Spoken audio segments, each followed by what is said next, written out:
আর ছোট্ট বালকে চলেছে, ছোট্ট বালক চলেছে নপুরের ধ্বনি শ্রবণ করতে করতে বিল্ল ঠাকুর চলেছে। বংশীর ধ্বনি যখন শ্রবণ করছে, নপুরের ধ্বনি যখন শ্রবণ করছে, মনে মনে ভাবছে এবার বোধহয় আমি বৃন্দাবনে পৌঁছে যাব, আর আমার দেরি হবে না যেতে।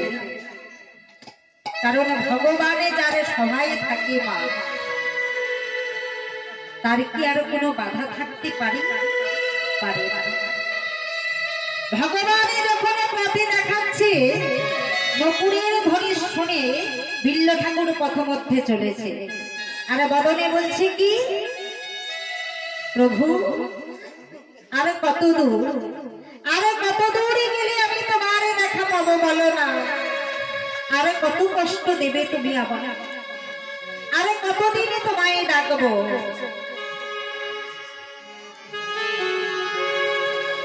পথমধ্যে চলেছে,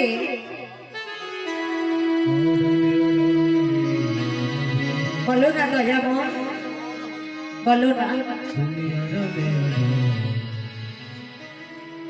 বিল্ল ঠাকুরে চলেছে আর প্রভুকে ডাকছে, আর বদনে বলছে কি জানি, আরে কত কাল